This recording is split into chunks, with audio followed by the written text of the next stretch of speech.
તમે શું ફૂલ ચડાવો છો, શ્રીફળ ચડાવો છો, તમે કોઈ પણ વસ્તુ બહારથી એમ કહેવાય કે લાઈન અને ચડાવો છો, એ ચડાવવાનો મતલબ શું છે ખબર? ચડાવવાનો મતલબ કે જેને ચડાવી દીધું છે ને એને તમે તોડીને ચડાવો. કુદરતની ઘટનાક્રમની અંદર એવું કહું છું કે જે વસ્તુ કુદરતને સમર્પિતતામાં, જાણે કે બગીચાની અંદર ફૂલ ખીલ્યું તો કોની માટે ખીલ્યું? કુદરતને સમર્પિત જ છે, એને ચડી ગયું છે અને એને તોડીને લાઈન તમે ભગવાન માતાજીને ચડાવો છો અને અંદરથી ભાવ પેદા કરો છો તો મેં કંઈક કર્યું ના. એને આ જે ફૂલ રહ્યું ને તો એની જાતે ઉગીને અને ખીલીને અને આ કુદરતના સમર્પિત થઈ ગયું, ચડી ગયું ભગવાનને. જેમ શ્રીફળ નારિયેળીના ઝાડ ઉપર શ્રીફળ ઉગ્યું અને એ કુદરતની અંદર એ કુદરતને સમર્પિત થઈ ગયું, એ ઉગી ગયું એટલે સમર્પિત થઈ ગયું અને ત્યાંથી લઈને એને વધારીને એને ફોડીને તમે ખુશ રાજી થાવ છો. આ પરિકલ્પના છો, તમારી પરિકલ્પના. આમાં કાંઈ સાચું નથી, પણ હું કહું છું ને સાચું છે કે જે વસ્તુ જ્યાં છે ને ચડી જાય. તમારે પણ શું ચડાવવાનું? તમારું વ્યક્તિત્વ રહ્યું ને ઉજાગર, એ તમારું વ્યક્તિત્વ સારું હોય ને ખીલેલું હોય ને એ તમારું સમર્પિતતા મને ચડી ગઈ, પછી મને કાંઈ ચડાવવા દેતું નથી, કોઈ ભક્તિ કરવા દેતી નથી. તમારું વ્યક્તિત્વ ને ભક્તિ રહે, સમર્પિતતાનો ભાવ રહ્યો. જે ફૂલ જેમ પોતાનું સમર્પિત કરીને ફૂલ જેમ ફૂલનું છોડ એ ફૂલ ખીલાવે છે, સમર્પિત કરી દેશે કુદરતને, એમ તમે પણ એક છોડવો છો અને તમારે જેવો તમારો ભાવ છે ને એવા તમે ખીલી જાઓ ને, મારી આગળ સમર્પિત થઈ જાઓ ને, એટલે તમે તમારી ભક્તિ મને ચડી ગઈ, તમે મને સમર્પિત છો. તો એવું કોઈ ખોટું ના લાગે કે માતાજી ફૂલ લાઈન માતાજી આવું કહે છે, પણ સત્યની અંદર જે આવતું છે એવું નાખ્યો તો પછી એનો મતલબ નથી. હા, આ મનનો ભાવ છે. અમીર બોલો. ફૂલ શ્રીફળ આ બધું ચડાવો ને એની સાથે અખૂટ એનો ભાવ એ વસ્તુ તો છે. એમને તો કોઈ લઈને આવતું નથી, દેખાવો કોઈ કરતું નથી, એનો ભાવ માનો હું ફૂલ ચડાવું એ ફૂલ ચડાવ એને તો કરી દીધું, તમને સમર્પિત કરી ભગવાનની માતા એ સમર્પિત ભાવથી એનો ભાવ ઉજાગર કરે. એ એક એની સુધી ભક્તિ છે, સૂફી ભક્તિ છે, પણ જ્ઞાન મળ્યા પછીની ભક્તિ. સૂફી ભક્તિ કેવી રખાવાની? તમે જયારે આગળ 10 વર્ષ પહેલા તમે જે કરતા હતા એ સમર્પિત ભાવ જ હતો, પણ હવે જ્ઞાન થઈ ગયા પછી કરવા જાવ છો. નરસિંહભાઈ બોલો.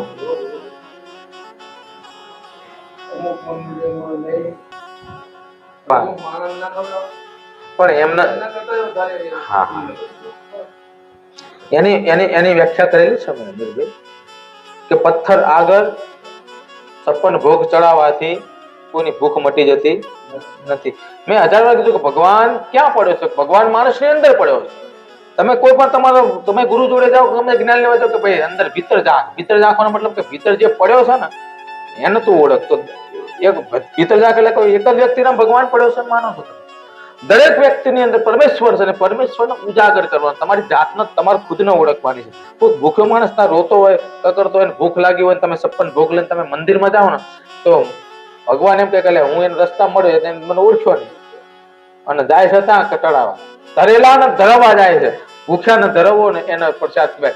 હું તો એમ કહું કે ભગવાન હાથો હાથ જમો ને, એ તમારે પ્રાર્થના કરવી ને હાથો હાથ જમો કે ભગવાન હાથો હાથ જમ્યો, ભૂખ્યાને ખવડાવો ને હાથો હાથ જમ્યો. કારણ કે એની અંદર પડે છે ને એનો આત્મા તૃપ્ત થવાનો, અને તૃપ્તતા રહીને એ જ ભગવાનનું મિલન છો. તૃપ્ત તમે એને તૃપ્ત કરો એટલે એને ભગવાનનું મિલન, એ હાથો હાથ જમ્યો કહેવાય. તમે જે 56 ભોગ કર્યા છે ને એ ધરેલા જમવાના, જે અંદરના જે અનુયાયીઓ રહ્યા ને એને ઘરે કઈ ખોટ બોટ હોતી નથી. બધા 56 ભોગ પૂરા પ્રસાદમાં વહેતા છે અમીરભાઈ, અને બીજા બધા ઘર ભેગા કરશે. એટલે આવી બધી ચર્ચાઓ તો ઘણી બધાને ખબર છે, એવું નથી. તમે તો જ્ઞાનવાણી કરો બધા હા જ્ઞાનનો પાર ના મૂકો, પાહા એ જ લઈને જાય બધા. બીજા દિવસે તો કે જ્યાં જતા કે ફલાણા ભગવાન ના ત્યાં જતા કે ચડાવવા જતા દ્રાક્ષ નું બધું લઈને જાઓ, તમે જાઓ ના નથી. પણ હું તો કહું એનો ભાવથી તમે જે ફૂલની વાત આવી ને એમ એના ભાવથી તમે ત્યાં થોડુંક ચડાવો ને, થોડુંક જ્યાં આપવાનું એ પણ આપો. હું તો કહું માતા એ ભગવાનને ત્યાં જઈએ ને એના આંગણ સબાડી લઈ લો પાછું, અને રસ્તા પર ભૂખ્યા બેઠા હોય ને જેના છોકરા દ્રાક્ષ કેવી હોય ભારી ના હોય ઝોપડપટ્ટી અમીરભાઈ, એને તમે આપો ને તો એ ભગવાન ધરી જો કહેવાય. નસીબ તમારી વાત ઉચિત હતી રામ.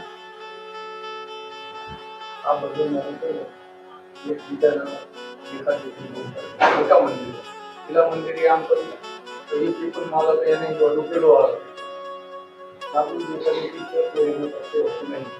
અસલ સત્ય એ કોઈ પણ વ્યક્તિએ કશું જોયું જ નહીં. એને તમે ખવડાવો ને તો એનો આત્મા કેટલો ઉજાગર કેટલો એનો આત્મા હચકાય કે આ મેં આ કદી જોયું નહીં, મને આનું ખાવા મળ્યું. બરાબર છે અમિતભાઈ. હવે પણ માણસ સમજતો નથી, શું કરવાનું? એને તો કે ભગવાન આટલું ધરાય દે એટલે ભગવાન મારું કાલ સારું કરી દેશે. હા, એ જ હોય ને. હા, એ તો છે જ તે મારી સૌથી ધરેલો પ્રસાદના ભાવથી ભજેલું મેણું અમીરભાઈ ભગવાનને વાગી જાય. પણ ભાવ હોવો જોઈએ એની અંદર. એમાં તમારી કોઈ ચેષ્ટા અપેક્ષા હોવી જોઈએ નહીં. એક દંત કથા ગણો તો એવું લખેલું છે કે જ્યારે નરસિંહ મહેતા ભગવાનના લાડુ ખવડાવવા જાય છે અને ખાતા નથી તો છૂટું મારે છે ત્યાં મૂર્તિ ઉપર મારે છે ને, કારણ કે એનો કઈ માગણીનો ભાવ નતો તો તું ખાતો કેમ નથી એનું. અને એનો એસા એક દંત કથા કહી આપણે અજમલ રાજા ના નરસિંહ મહેતા ને કઈક આવું હતું જ. અને એ અજમલ રાજા મારે નરસિંહ મહેતા મારે એ ભગવાનને વાગે છે ને પછી એ લોહી નીકળે છે. રૂક્ષ્મણી એમ કહે કે ભગવાન તમને કે મારા ભગવાન મારો એક ભગત કાયા થયા છે ને એમના તો કે તમારે જવું પડે. આ વાત આવી ને એ કઈ માગવા જતા કારણ કે એને ખવડાવવા જતા મારે તારું કઈ લેવું નથી પણ હું સમર્પિત ભાવથી આવ્યો છે. તું એક કાલે એક એમ કહેવાય કે બાળક બુદ્ધિ જેવું વર્તન કહેવાય પણ એમાં એક ભાવ દર્શાવવામાં આવ્યો છે કે ભગવાનના વાગે ક્યારે તમે નિસ્વાર્થ પણ કઈક વસ્તુ એને ખવડાવ એને આપવા જાઓ અને એનું મેણું મારો તો એ નિસ્વાર્થ ભાવનું મેણું ભગવાનને વાગો. બાકી તમે કઈક ભાવ લઈને જ ગયા હોય કે હું આટલું ભાઈ ભગવાન મારું આટલાનું આમ થઈ જાય તો હું તને સોનાનું સત્તર ચડાવીશ. તમે શું એને લાત આપી? ભગવાન કહો સોનાનું સત્તર આવશે? લાયદાન કરી દેવા દે મારું સોનાનું સત્તર આવશે. તું ભગવાન સોનાનો ભૂખ્યો છે? જેને સોનાનું સર્જન કર્યું છે એને એની જ લાત આપવાની કેટલી મૂર્ખતા છે. જેનું સર્જન કર્યું છે એની લાત આપવાની. હા, આ સૃષ્ટિનું સર્જન ભગવાને કર્યું. સૃષ્ટિમાં કોઈ પણ વસ્તુ બધું આવી જાય, પથ્થર કંકર પાણી આ ના બધું. હવે એમાં તમે લઈ આપવાનું ને એનું પાછું આપવાનું કે અમે ભગવાન ના લે એને તો બધું તમને આલ્યું છે. તમે લેરથી જીવન મને શું કામ આપો છો? એમ કે તમે લેર કરો મને શું તમે આલો? તમારો જે ભાવ રહ્યો ને એનો ભૂખ્યો છે ભગવાન. ભાવનો ભૂખ્યો છે માણસ એ ભાવનો ભૂખ્યો છે. કારણ કે માણસની અંદર પાછું એનો એ જ છે. માણસ પણ ભાવનો ભૂખ્યો અને ભાવને તેને પ્રેમ કયો અમે સમર્પિતતા કયો એનો જ ભૂખ્યો છે. અને આખરે શૂન્યતા રહીને પ્રેમમાં જ આવો તમે સમર્પિતતા કરી દો ને અને સમર્પણ કરી દો કે એને આ સૃષ્ટિ પર મને પ્રેમ છે, બાકી સૃષ્ટિ મારા ભગવાનની છે અને સમર્પિતતા થઈ જાય પછી શૂન્યતા આવી જાય છે.